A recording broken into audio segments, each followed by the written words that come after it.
वन्देऽहं श्रीगुरुः श्रीयुतपदकमलं श्रीगुरून् वैष्णवांश्च श्रीरूपं साग्रजातं सहगणरघुनाथान्वितं तं सजीवं साद्वैतं सावधूतं परिजनसहितं श्रीकृष्णचैतन्यदेवं श्रीराधाकृष्णपादान् सहगणललिता श्रीविशाखान्वितांश्च यस्य प्रसादात् भगवत्प्रसादो यस्या प्रसादान्न गतिः कुतोऽपि ध्यायामस्तु वंस्तस्य यशस्त्रिसन्ध्यां वन्दे गुरोः श्रीचरणारविन्दं नमो महावदान्याय कृष्णप्रेमप्रदायते कृष्णाय कृष्णचैतन्य नाम्ने गौरत्विषे नमः। हे कृष्ण करुणा सिंधु दीनबंधो जगत्पते गोपेश गोपिका कांत राधा कांत नमोस्तुते तप्त कांचन गौरांगी राधे वृंदावनेश्वरी वृषभानुसुते देवी त्वं नमामि हरिप्रिये। जय रूप सनातन भट्ट रघुनाथ श्रीजीव गोपाल भट्ट दास रघुनाथ এই ছে গোসাইর করি চরণ বন্দন যাহা হইতে বিঘ্ননাশ অভীষ্ট পূরণ वाञ्छाकल्पतरुभ्यश्च कृपा सिन्धुभ्येव च पतितानां पावनेभ्यो वैष्णवेभ्यो नमो नमः। जय जय श्री राधे श्याम।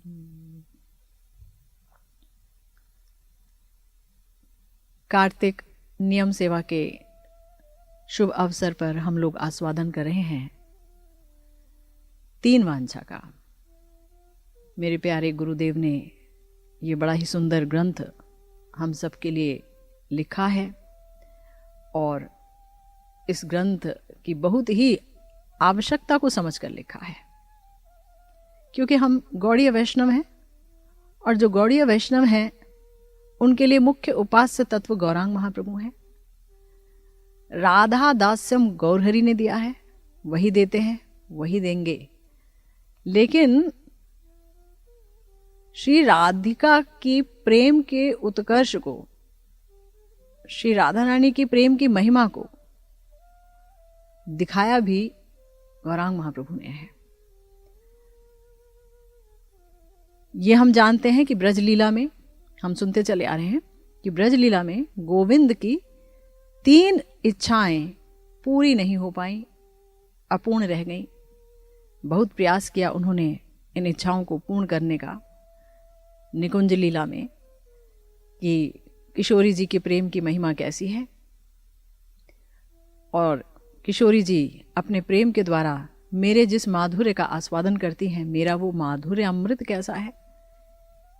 और इस माधुर्य अमृत का आस्वादन करके किशोरी जी को जो सुख प्राप्त होता है, वो सुख भला कैसा है, क्या सुख प्राप्त होता है।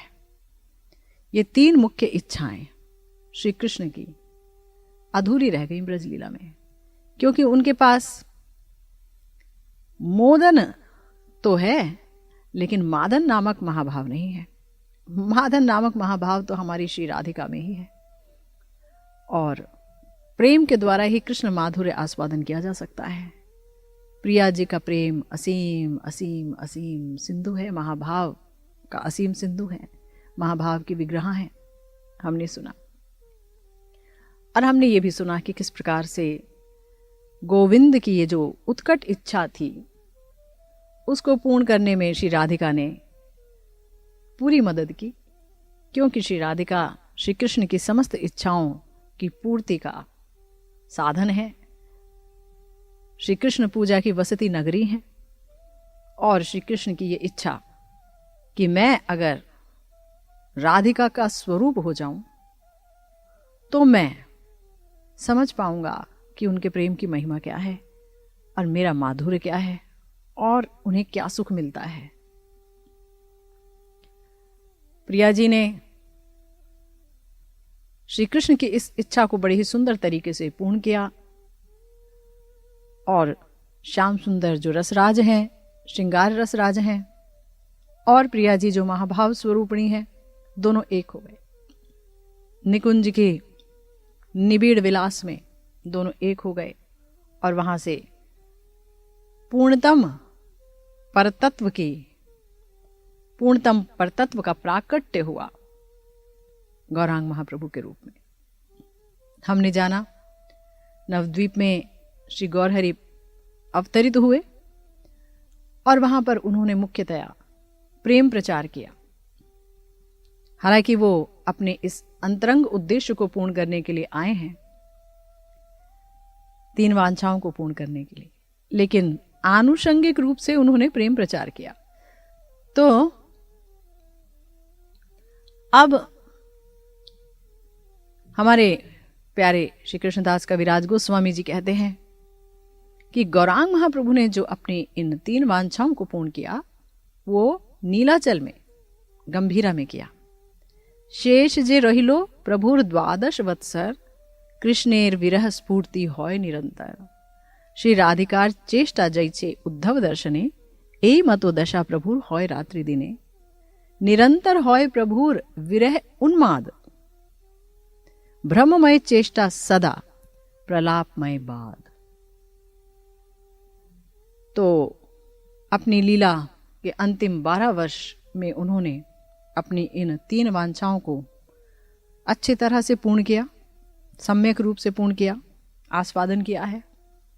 हमने ये जाना कि प्रेम का अतिशय विकास होता है विरह में। मिलन में इतना विकास नहीं होता है जितना कि विरह में प्रेम अत्यधिक विकास को प्राप्त करता है। इसीलिए गोविंद ने माथुर विरह की लीला का चयन किया इन 3 वांछाओं को पूर्ण करने के लिए। प्रिया जी विरह में किस प्रकार से त्रिभुवन को कृष्णमय देख रही हैं और उनकी क्या अवस्था होती है, पहले हमें यह समझना होगा। क्योंकि मोहनाख्य महाभाव में यानी विरह में जो महाभाव जो मिलन में मादन होता है, मोदन नामक महाभाव ही विरह में मोहन हो जाता है। और किशोरी जी में ही ये पाया जाता है, श्री राधा ठाकुरानी, प्रेम ठाकुरानी में। और प्रेममयी में जो ये महाभाव पाया जाता है, उस समय वो जो आस्वादन करती हैं श्री कृष्ण का, क्योंकि श्री कृष्ण आनंद स्वरूप है, तो बाहर से तो लगता है कि विरह में बहुत दुख उठा रही हैं, लेकिन अगर बहुत ध्यान दिया जाए तो पता चलेगा कि बाहर से देखने में दुख है लेकिन भीतर आनंदमय। ये कृष्ण प्रेम का चरित्र है। बाहर से विरह में हाहाकार और भीतर सब आनंद ही आनंद है। और वहां ही श्री कृष्ण की पूर्णतम उपलब्धि हो रही है। उनके रूप गुण लीला की सबसे ज्यादा उपलब्धि विरह में है। तो हमारे गुरुदेव कह रहे हैं कि जब विप्लंब रस में प्रिया जी आस्वादन कर रही हैं और विरह में दिख रहा है कि अतिशय पीड़ा को प्राप्त हो रही हैं, तो वहां 2 प्रकार की उनकी चेष्टा है, क्योंकि वो दिव्योन्माद की दशा तक जा रही हैं। दिव्योन्माद ये मोहनाख्य महाभाव की एक विचित्र दशा है, जहां माथुर विरह में प्रिया जी की अवस्था ऐसी हो जाती है कि भ्रमाभ वैचित्री भ्रमाभा ऐसी उनकी अवस्था हो जाती है, भ्रम होने लगता है।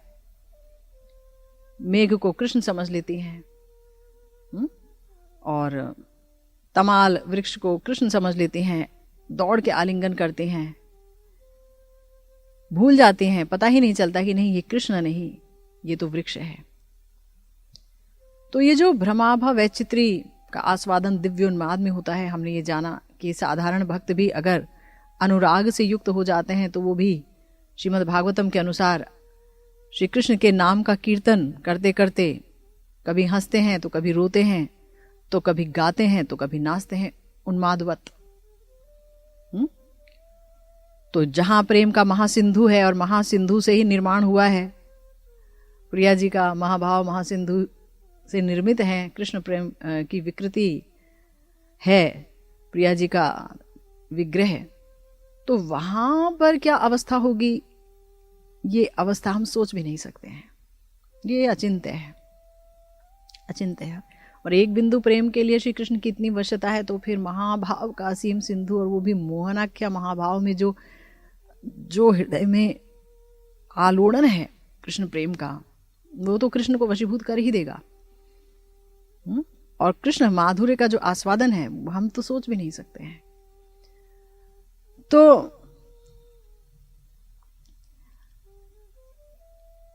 हम यहां पर पिछली दफा चर्चा कर रहे थे कि उन्मत्त व्यक्ति जिस प्रकार से मान अपमान से शून्य हो जाता है, उसे भीतर बाहर का कोई ज्ञान नहीं रहता, अपने बारे में कोई ज्ञान नहीं रहता, ऐसी अवस्था श्री जी की हो गई मातुर विरह का आस्वादन करते करते। श्रीमद् भागवतम में जब रास का वर्णन होता है तो हम ये देखते हैं कि श्री कृष्ण जब अंतर्हित हो गए रासलीला में, तो महाभावती ब्रज देवियां उन्मत्त हो गईं। उन्मत्त की तरह वो वन वन में, कुंज निकुंज में, पौधों से, वृक्षों से, पशुओं से श्री कृष्ण के बारे में पूछने लगी कि तुमने हमारे प्रियतम को क्या कहीं देखा है, उनका पता दे दो। है ना, ये उन्मत्तता ही की निशानी है। पेड़ पौधे भला क्या बोलेंगे, लेकिन वो तो पूछ रही हैं। है? बाद में वो कृष्ण भावना में ऐसी तन्मय हो गई कि श्री कृष्ण लीला का अनुकरण करने लगे। और ये जो उन्मत्तता है, ये हमने भागवतम में देखा, सुना है, पढ़ा है। किंतु प्रिया जी का जो दिव्योन्माद है, इस उन्मत्तता से बहुत ऊपर की वस्तु है, बहुत ऊपर की वस्तु है, उच्च कोटि की अवस्था है। और ये मोहनाख्या महाभावती श्री राधा रानी की ही मोहन भाव के चरम अवस्था की एक स्थिति है। मोहनाख्या महाभाव जब अपनी चरम अवस्था में पहुंच जाता है तो दिव्योन्माद का दर्शन होने लगता है।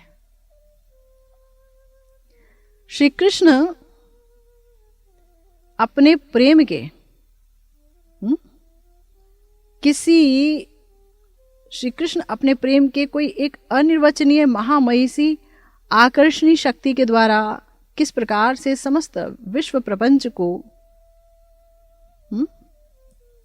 भुला देते हैं, ये दिखता है हमें श्री किशोरी जी में, कि श्री कृष्ण का प्रेम सब कुछ भुला देता है उन्हें। वो कौन है ये तक वो भूल जाती हैं। देहे गेहे, घर बार, दुनिया की, अपने आप की कुछ खबर नहीं रहती। ऐसे दिव्योन्माद की अवस्था में पहुंच जाती हैं कि उनका हृदय भी, अंतर भी और बाहर भी सब कृष्णमय हो जाता है, सब कृष्णमय। तो ये जो दिव्योन्माद है, ये दो प्रकार का होता है। एक है उद्घूर्णा और दूसरा है चित्रजल्प। उद्घूर्णा का अर्थ है जहां पर कायिक चेष्टा, तन के द्वारा, शरीर के द्वारा उन्मादवत चेष्टा होती है, दीवानगी में भरी हुई चेष्टा होती है। श्री कृष्ण प्रेम में, विरह में वो जो उन्मादित हो जाती हैं, दिव्योन्माद में जो वो उनकी चेष्टाएं, प्रयास होते हैं इस काया के द्वारा, वहां पर उस प्रयास को कहते हैं उद्घूर्णा। एक उदाहरण है, श्री कृष्ण जब वृंदावन से आए हुए उद्धव जी को देखे तो उन्होंने पूछा, बताओ श्री राधिका की क्या अवस्था है। तब उद्धव जी ने कहा, क्या कहूं हे सखे, श्री राधा तुम्हारे विरह से उत्पन्न भ्रम के अनुसार, विरह से उनको कोई भ्रम पैदा होता है और तब क्या होता है, तब वो इतनी दुखी हो जाती हैं कि मैं क्या बताऊं, उन्हें कौन सी दशा प्राप्त नहीं होती, क्या वर्णन करूं। वो भ्रांतिवश, भ्रमवश वासक सज्जिका की तरह कभी तो कुंज गृह में शैया रचना करती हैं, क्योंकि उन्हें लगता है तुम आ रहे हो। वो दौड़ती हैं कि कृष्ण आ रहे हैं, जल्दी जल्दी कुंज सजाओ, कुंज सजाओ, और स्वयं सेज सजाती हैं, कुंज को सजाती हैं। और कभी उनको लगता है कि तुम वायदा करके नहीं आए, तो खंडिता दशा को प्राप्त करती हैं और नीले मेघ को देख करके तर्जन गर्जन करने लगती हैं, डांटने लगती हैं।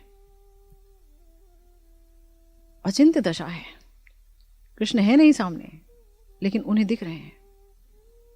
और फिर कभी अभिसारिका की तरह गहन रात में वो परिभ्रमण करती हैं कि चलो श्री कृष्ण से मिलने जाना है, निकल जाती हैं तुमसे मिलने के लिए। सब भ्रांति है, सबको पता है कृष्ण वहां नहीं है, मथुरा जा चुके हैं। गोपियों को तो यही पता है ना, श्री कृष्ण मथुरा जा चुके हैं। तो फिर उनकी जो अवस्था है प्रिया जी की, ये बड़ी विचित्र हो जाती है। हमारे प्यारे श्री रूप गोस्वामी जी अपने ललित माधव नाटक में उन्होंने किशोरी जी की उद्घूर्णा दशा का वर्णन किया है, और अभी जो आपने सुना वो भी श्री रूप जी ने ही वर्णन किया है, क्योंकि वो तो जानती है ना, वो तो समस्त मंजरियों की अध्यक्षा हैं। रूप जी को प्रिया जी के मन की समस्त दशाओं का पता है। तो वर्णन आता है कि श्री कृष्ण विरह से पीड़ित श्री राधिका ललिता आदि सखियों के निकट रोते रोते अपनी मर्म वेदना को प्रकाशित करती हैं कि ऐ सुमुखी, मैं अपने कानों से श्री कृष्ण की परिहास रसमय वाणी स्वच्छंद रूप से सुन नहीं पा रही हूं। मुझे उनकी वो आकर्षक वाणी सुनाई नहीं दे रही है, और निर्भय यानी बिना किसी भय के मैं उनके मुख कमल की मनोहर कांति का दर्शन भी नहीं कर पा रही हूं। और हे सखी, उनके वक्ष स्थल को मैं प्रगाढ़ रूप से आलिंगित भी नहीं कर पा रही हूं। हे सखी, ये सब सोचते सोचते मेरा चित्त मन जैसे फटा जा रहा है। मन की दशा श्री कृष्ण विरह में कि किस तरह से वो वंचित हो गई हैं श्याम सुंदर के सामीप्य से। प्रिया जी के वाक्य को सुनकर श्री विशाखा बोली, सखी राधे, श्री कृष्ण वापस आएंगे बोल के गए हैं, ये बात तुम जानती हो तो भी स्वयं को इस दुख भरी आग में क्यों फेंक रही हो? और सखियों को भी तुम ज्वाला में दुख अग्नि में जला रही हो। वो तो आएंगे ना। ये सुनकर श्री राधिका कहती हैं, सखी, कृष्ण करुणामय है, मैं जानती हूं कृष्ण करुणामय है। तुम कह रही हो वो आएंगे, तो वो जरूर आएंगे। इसीलिए तुम सब गोप सुंदरियों को कृष्ण दर्शन हो सकता है, परंतु हाय रे, ये मर्म विदारक क्रूर विरह वेदना मेरे उस सौभाग्य अतिशय को सहन नहीं कर पा रही है। अर्थात मेरे प्राण निकल जाएंगे उनके आने से पहले। ये इतनी विरह वेदना है, इतनी वेदना है कि मैं उसे सह नहीं पाऊंगी। तुमको कृष्ण दर्शन होंगे, पर शायद मुझे ये सौभाग्य प्राप्त नहीं होगा। इसके बाद किशोरी जी अपने श्री कृष्ण विरह दुख की तीव्रता के बारे में बताने लगी कि ये श्री कृष्ण विरह रूपी दुख उन्हें कैसे जला रहा है, कष्ट दे रहा है। कहती हैं, हे सखी, जानती हो ये कृष्ण विरह दुख कैसा है? पुटपाक, पुटपाक अर्थात जिस पात्र में धातु को गलाया जाता है, धातुओं को गलाते हैं जिस पात्र में, धातु गल जाएगा, पात्र नहीं गलेगा, पात्र बहुत गर्म हो जाएगा तभी तो धातु गलेगी। तो जिस पात्र में धातु को गलाया जाता है उससे भी ज्यादा ये कृष्ण विरह मुझे तप्त कर रहा है, तपा रहा है, और कालकूट विष की अपेक्षा मुझे अत्यधिक अत्यधिक दुख दे रहा है, जला रहा है। और हे सखी, ये कृष्ण विरह, ये कृष्ण अदर्शन, ये वज्र से भी ज्यादा, वज्रपात से भी ज्यादा मेरे ऊपर कठोरता से वार कर रहा है। ये असहनीय है, और ये इतना कटु है कि अगर कोई छाती में भाला भोंक दे तो जो दर्द होता है उससे भी ज्यादा मुझको दर्द हो रहा है इस कृष्ण विरह में। मैं सह नहीं पा रही हूं। और विसूचिका व्याधि, एक व्याधि होती है जिसका नाम है विसूचिका व्याधि, उसकी अपेक्षा भी श्री कृष्ण विरह जनित ज्वर अतिशय रूप से मेरे मर्म स्थान को चूर मार कर रहा है। तो सोचा नहीं जा सकता, हमने सुन लिया, लेकिन चिंतन करके देखिए, कोई उस पात्र को नहीं छू सकता है जिसमें धातु गल रहा है, ढेर सारे धातु मेटल्स जिसमें गल रहा है, कितना तप्त होगा। और कालकूट गरल जो है वो कितना जलाता होगा, कितना विषैला है, उससे भी ज्यादा। और वज्रपात, वज्र का प्रहार, इंद्र का वज्र जिस पर पड़ता है, सोच नहीं सकता उसकी मार, उसके आघात का प्रभाव, उससे भी ज्यादा दुस्सह है।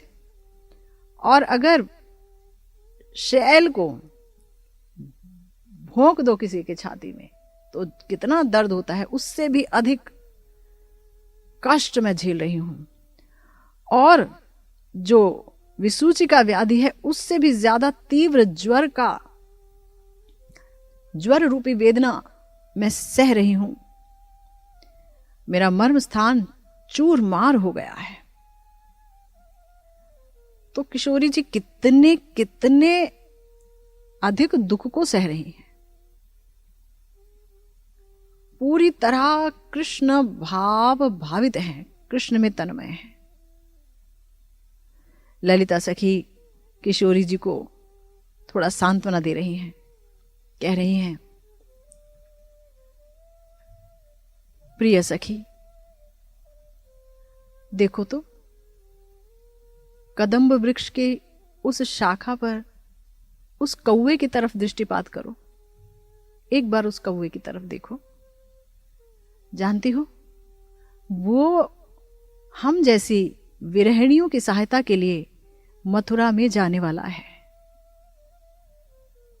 श्री राधिका तब बहुत ही प्रशंसा के साथ कौवे से बातचीत कर रही हैं, कह रही हैं, हे भैया, हे भ्राता, हे भाई, तुम काक मंडली मुकुट हो, काक मंडली मुकुट हो, मुकुटमणि हो कौओं के। तुम शीघ्र ही यहां से जाओ और हाथ जोड़कर उस वृंदावन पुरंदर को, उस वृंदावन के राजा को मेरा ये संदेश जरूर कहना कि उसकी विरह अग्नि मेरी देह रूपी लकड़ी के घर में बंद प्राण रूपी पशु को दग्ध करने जा रही है। मेरी देह लकड़ी का घर है और उसके अंदर कैद हो गया है मेरा प्राण रूपी पशु, और वहां आग लग गई है। अब लकड़ी के घर में आग लग गई है। अब वो अग्नि उन प्राणों को निगलने जा रही है, प्राण रूपी पशु को जला देगी। तो वहां कोई दरवाजा तो होगा। हे किशोरी जी, दरवाजा खोल लो, बच जाओ। नहीं, हे नागरेंद्र, वो प्राण रूपी पशु बाहर नहीं आता है। तुम ऐसा करो हे नागरचंद्र, तुम जो ये कहकर गए हो कि तुम ब्रज में वापस आओगे, ये इस आशा रूपी कुंडी से, वो कुंडी लग गई है इस लकड़ी के घर में, आशा रूपी कुंडी लग गई है, इसलिए प्राण रूपी पशु बाहर जाने का पथ नहीं पा रहा है। उसके बाहर जाने का पथ अवरुद्ध हो गया है।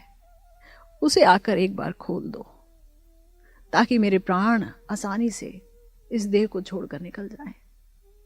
अब तुम्हारी विरह वेदना सही नहीं जा रही। क्या संदेश दे रही हैं किशोरी जी कि तुम्हारी विरह अग्नि मेरे देह रूपी काष्ठ के घर में अवस्थित प्राण रूपी पशु को अब दग्ध करना ही चाहती है। और तुम जो कह गए थे कि मैं कल आऊंगा या ब्रज में वापस आऊंगा, ये आशा उस प्राण रूपी पशु को बाहर भी नहीं जाने दे रही। यानी तुम्हारे वियोग में ना मैं जी पाती हूं ना मैं मर पाती हूं। तुम उस आशा रूपी कुंडी को खोल दो, साफ साफ कह दो नहीं आओगे। इस प्रकार हरि के विरह में बहुत ही विवश हैं स्वामिनी, और इस असह्य वेदना को सह नहीं पा रहे हैं। तो किशोरी जी ने कहा, उन्होंने सोचा मैं कालिय हृदय में प्रवेश करके प्राण को त्याग दूंगी, क्योंकि अब यह विरह सहा नहीं जा रहा है। तो यमुना के तट पर चली गई। श्री रूप जी वर्णन कर रहे हैं। और वहां जाकर के उन्होंने पहले कभी एक मल्ली पुष्प के पौधे को बोया था, रोपित किया था। अब वो बड़ा हो रहा है, तो जाकर के उस मल्ली लता को आलिंगन कर लिया और कहा, मेरी प्रिय मल्ली, हे मल्ली, मैंने तुम्हें अपने हाथों से रोपण किया था और तुम्हारा सिंचन किया था। हे मल्ली, मेरे मन में बड़ी साध थी कि मैं तुम्हारे द्वारा दिए गए पुष्पों से अपने हाथ से माला गांथ के प्राणनाथ को पहनाऊंगी, श्याम सुंदर को पहनाऊंगी और उसको दृढ़ आलिंगन करके अपने जीवन को धन्य करूंगी। लेकिन हाय रे, विधाता वाम हो गया। विधाता को यह पसंद ही नहीं आया और मेरी वो वासना पूर्ण नहीं हुई। और अब मैं अपने प्राणों को त्यागने जा रही हूं। अब तुम्हें मेरे हाथों से और जल सिंचन नहीं प्राप्त होगा। अब मैं तुम्हें और सींच नहीं पाऊंगी। हे मल्ली, मेरी प्रिय सखियां तुम्हें सिंचित करेंगी और प्रफुल्लिता होकर माला रूप में जब तुम उस दुर्लभ जन के वक्ष स्थल पर क्रीड़ा करोगी, तब हे प्यारी मल्ली, निज आरोपण कारिणी, यानी मैंने तुम्हें रोपित किया था, मेरी बात अपने मन में याद कर लेना उस समय जिस समय तुम श्री कृष्ण के गले में झूलोगी माला रूप में। तब मुझे भी याद कर लेना और मुझे सुख प्रदान करना। अत्यंत विरह में इनकी चेष्टाएं किशोरी जी की बड़ी ही हृदय विदारक हैं। इसके बाद स्वामिनी अपने हाथ से अपने कंठ में स्थित मणिहार खोलकर ललिता जी के हाथों में समर्पित कर रही हैं और कह रही हैं, आई ललिते, ये हार मैंने अपनी मां से कह के बड़े ही यत्न से बनवाया था। मन में बड़ी साध थी कि ये हार गले में पहनकर दुर्लभ जन तुम्हारे प्रियतम को आलिंगन कर मैं तुम सबको सुख दूंगी। लेकिन हाय, दुर्भाग्यवश मेरी वो साध पूरी नहीं हुई। ये हार मैं तुम्हारे हाथ में दिए जा रही हूं। यदि किसी दिन प्रियतम वृंदावन में वापस आए, तब ये हार गले में पहनकर तुम अपनी ही निज जन मेरा स्मरण करके उसको दृढ़ आलिंगन दे करके सुखी होना। हे सखी, जिस दिन से प्रियतम इस प्यारे वृंदावन को छोड़कर मथुरा चले गए हैं, उस दिन से उनका परम प्रिय सुरंग नामक ये हिरण उनके आदर्शन से मणिहारा सर्प की तरह चकित नेत्रों से यहां वहां देखता रहता है और उसे देखकर हम पागल हो जाती हैं। जानती हो ललिते, मैं कृष्ण के दुरंत विरह में कातरा होकर भी उनकी प्रिय वस्तु इस कुरंग को, इस हिरण को बड़े ही यत्न के साथ पालन कर रही हूं। इसके पालन पोषण में कोई कमी नहीं रख रही हूं। देखो, मेरे जाने के बाद तुम भी इसका विशेष रूप से पालन करना। इस तरह से किशोरी जी ने अपनी समस्त प्रिय वस्तु अपनी सखियों को समर्पित करना प्रारंभ कर दिया। तो ललिता जी कहने लगी, हे राधे, हम तो तुम्हारी नित्य संगनी हैं, सब समय तुम्हारे साथ ही तो रहती हैं। तुम जब हमें ऐसा आदेश दे रही हो तो हम अवश्य पालन करेंगे। लेकिन हे सखी, तुम्हारी बात सुनकर और तुम्हारी चेष्टा देखकर ऐसा लगता है कि तुम अपने प्राण को त्याग करने का संकल्प ले चुकी हो। नहीं तो तुम हमें ऐसे कार्यों का आदेश क्यों दोगी? ऐसा ही है क्या राधे? इसके उत्तर में किशोरी जी ने कहा, हां सखियों, तुम जो सोच रही हो वो सत्य है। अब मैं हरि की विरह वेदना सह नहीं पा रही हूं, इसलिए प्राण त्याग करने का संकल्प ले रही हूं। शीतल तछु अंग देखी संग सुख लाल से, खोयलु कुल धर्म गुणनाशे, सोई जदि तेजलो की काज इह जीवने, आना हो सखी गरल करी ग्रासे। हे सखी, श्याम सुंदर के शीतल अंग को देखकर उनके संग रूपी सुख की लालसा में मैंने अपना सब कुछ गंवा दिया, कुल धर्म गुण सब नाश कर दिया। लेकिन जब उन्हीं प्रियतम ने मेरा त्याग कर दिया है तो इस जीवन का क्या काम? हे सखी, विष लाकर दे दो, थोड़ा विष लाकर दे दो ताकि मैं उसे खा के मर जाऊं, क्योंकि अब ये दुर्विषह यंत्रणा मैं सह नहीं पा रही हूं। प्रिया जी की बात सुनकर समझ सखियां रोने लगीं। सुकोमल प्राणा श्रीमती उनके दुख से दुखिता हो गईं और कहने लगीं, प्राण ये अधिक तू रोयसी रे काहे सखी, मरिले हम करी हो इह काजे। नीरे नाही डारबी अनले नाही दाहबी। एतनु धरी रखबी ब्रजमाझे। एतनु धरी राखबी ब्रजमाझे। हमारी दोनों बाहु धरी सुदृढ़ करी बांधबी। श्याम रुचि तरु तमाल डाले। प्रति दिवस सबहु मेली निचये आसी देखबी। शयन तेजी उठाई उषकाले।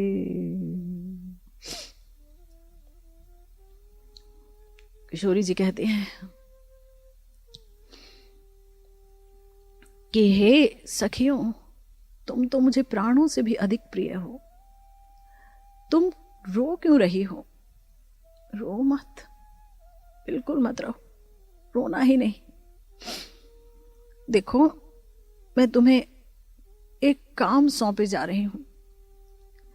जब मैं मर जाऊं तो तुम ये काम अवश्य करना। क्या काम करना है राधे? बोल दो। देखो, मेरे मरने के बाद मेरे तन को जल में नहीं डाल देना और अग्नि में नहीं जलाना। मेरे इस तन को ब्रज में ही रखना। कैसे रखोगे मैं बताती हूं। मेरी दोनों बाहें लेकर, शाम नहीं मिले तो क्या, मुझे लगेगा मैं अपने श्याम के साथ ही हूं। तुम उस तमाल वृक्ष के साथ मेरे दोनों बाहों को लेकर अच्छी तरह से सुदृढ़ करके बांध देना कि जैसे मैं श्याम का ही आलिंगन कर रही हूं। और प्रति दिवस तुम सब मिलकर सुबह सुबह आकर बिस्तर से उठते ही जरूर आकर देखना मेरी बाहें कहीं ढीली तो नहीं हो गई हैं। अगर देखो कि वो ढीली हो गई हैं, ये बंधन ढीला हो गया है, तो फिर और उसे कस के बांध देना। सखियों, तुम सब मुझे मेरे प्राणों से भी अधिक प्रिय हो। तुम क्यों रोती हो? रो मत। एक तो प्रियतम का विरह दुख और दूसरा तुम्हारा ये दुख मुझसे सहन नहीं होगा। मैं जानती हूं तुम सब मेरे सुख में सुखी हो और दुख में दुखी हो, इसलिए मेरे मर जाने पर भी तुम्हें मेरे सुख के लिए बचना होगा। मेरी चिर कामना यही है कि मैं उस दुर्लभ जन का आलिंगन पाकर के सुखी हो जाऊं। हाय रे, जीवन के रहते तो वो पूरा नहीं हुआ। मरने के बाद तुम सब मिलकर मुझे ये सुयोग देना। मेरे इस देह का दाह आदि कोई भी सत्कार मत करना। श्याम कांति तरुण तमाल डाल पर मेरी दोनों बाहों को सुदृढ़ करके बांधे रखना और देखना रोज आकर सुबह सुबह बिस्तर छोड़ते ही कि मेरा ये बंधन किसी प्रकार से शिथिल नहीं हो गया हो। हे सखी, हे सखियों, इस अभाग्नी राधा की बात भूल मत जाना। सकल पर संगे तोरा स्मृति कर भी मोरी सखी, नाम ले अभागी धनी राई।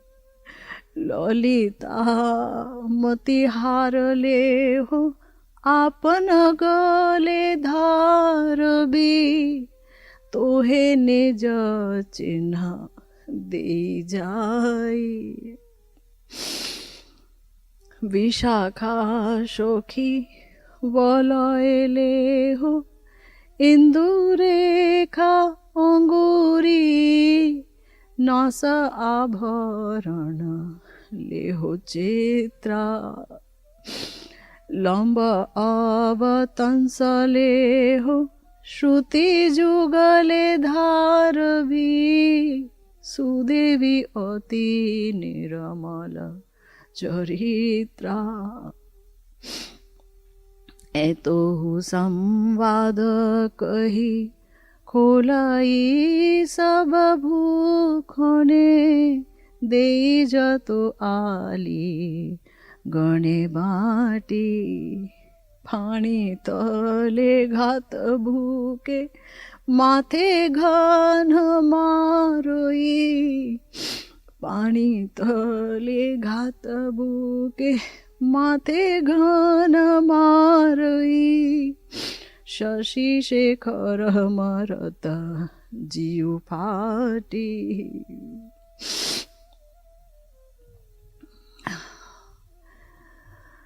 किशोरी जी कहती हैं, हे सखियों, समस्त प्रसंगों में तुम मेरा नाम याद रखना, मुझ जैसी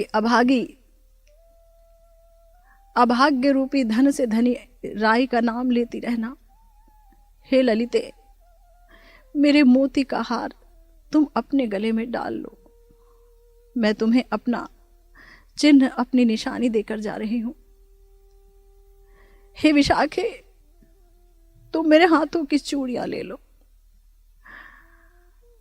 इंदुरेखा, तुम्हें मैं अपनी अंगूठी दिए जा रही हूं। हे सुदेवी, तुम तो निर्मल चरित्रा हो, मेरे कानों के कुंडल तुम पहन लो। ऐसा कहकर प्रेममयी ठाकुरानी ने अपने समस्त आभूषणों को अपनी सखियों में बांट दिया।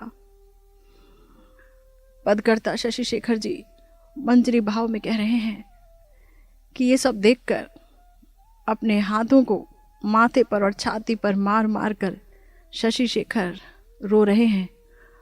उनका जी फट रहा है, वो भी मरण दशा को प्राप्त हो रहे हैं। श्री राधा के मुख से इस प्रकार मर्मांतक वाणी सुन करके ललिता सखी ने कहा, सखी राधे, तुमने जो प्राण त्याग का संकल्प किया है उस पर हम कभी कोई आपत्ति नहीं करते। यदि प्राण त्याग करने के बाद तुम्हारे दुख समाप्त हो जाते तो, किंतु इस प्रकार से प्राण त्याग करने से तुम्हारे दुख समाप्त नहीं होंगे, क्योंकि तुम तो जानती हो मरने या मति ही सैव गति ही।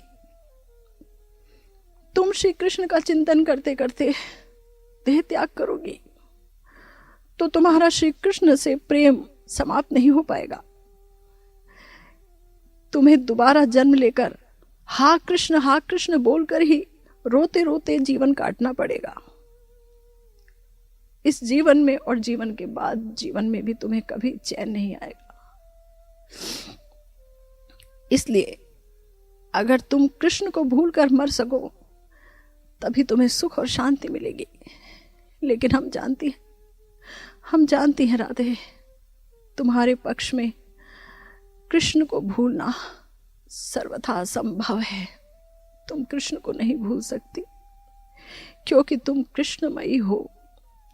तुम्हारे हृदय में बाहर सब जगह कृष्ण की ही स्फूर्ति रहती है। हमने तो एक उपाय ढूंढा है तुम्हारे लिए। क्या उपाय ढूंढा है? हमने उपाय ढूंढा है। हम जब पौर्णमासी देवी और नांदीमुखी के निकट बैठकर पुराण सुनती थी, उनसे पुराणों की कथा, तो हमने सुना है कि जो निर्विशेष ब्रह्म उपासना करते हैं निराकार ज्योति रूपी ब्रह्म की जो उपासना करते हैं, उनका हृदय प्रीति से शून्य हो जाता है, रूखा सूखा हो जाता है। इसलिए यदि तुम ब्रह्म में अपना आवेश जन्मा सको, अगर ब्रह्म में तुम्हारा आवेश आ जाए, अगर तुम ब्रह्म की उपासना करने लगो, तो राधे सब दुख समाप्त हो जाएंगे। तुम ब्रह्म की उपासना करो राधे। देखो, हम तो ब्रह्म के बारे में जानती नहीं, पर विशाखा सारी विद्याओं में पारदर्शी है, इसलिए वो तुम्हें ब्रह्म धारणा की शिक्षा दे सकती है। तुम उसके पास जाओ और ब्रह्म के बारे में सीखो, ब्रह्म का ध्यान करो। किशोरी जी विशाखा सखी के निकट जाकर ब्रह्म धारणा की शिक्षा करने बैठ गई। ब्रह्म उपासना की बात सुनते सुनते अचानक स्वामिनी के देह में पुलक ही पुलक प्रकट हो गया। उनके नयनों से अविरल अश्रुधारा बहने लगी। ये देखकर विशाखा सखी बोली, सखी राधे, ये क्या? अरे, ब्रह्म की उपासना करते करते तो हृदय शुष्क हो जाता है। मैं देख रही हूं तुम्हारे सारे तन में सात्विक विकार, और तुम्हारे देह पुलक से पूर्ण है, नयनों से आंसू बह रहे हैं। विशाखा सखी की बात सुनकर किशोरी जी गदगद कंठ से बोली, सखी विशाखे, तुम जितना मुझे निरंजन निराकार ब्रह्म ध्यान का उपदेश दे रही हो, उतना ही मेरे हृदय में वो अंजन वर्ण नव नीरदाकार,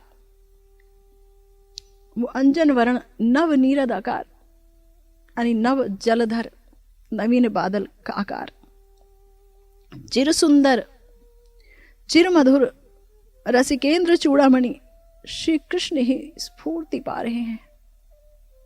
मैं जितना ही उनको भूलना चाह रही हूं, वो उतना ही अधिक मेरी देह, मेरी इंद्रियों, मेरे चित्त, मेरे मन पर अधिकार जमा कर बैठ रहे हैं। सखी, श्याम को भूलने का अब कोई उपाय नहीं, और उन्हें पाने का भी उपाय नहीं। भूलने का तो उपाय ही नहीं, मरने का पथ भी अब बंद हो गया। हे सखियों, अब मैं क्या करूं? कुछ तो कहो। इस प्रकार श्री किशोरी जी के विविध भाव वैवश्यमय चेष्टा का नाम ही उद्घूर्णा है। और इस उद्घूर्णा और चित्रजल्प का आस्वादन गौर सुंदर ने किया है अपनी गंभीरा लीला में। उद्घूर्णा के बारे में आपने सुना, चित्रजल्प क्या है, कल हम इसके बारे में चर्चा करेंगे। श्रीमन महाप्रभु ने चाहा तो इसी के साथ आज की भागवती कथा यहीं विश्राम लेती है।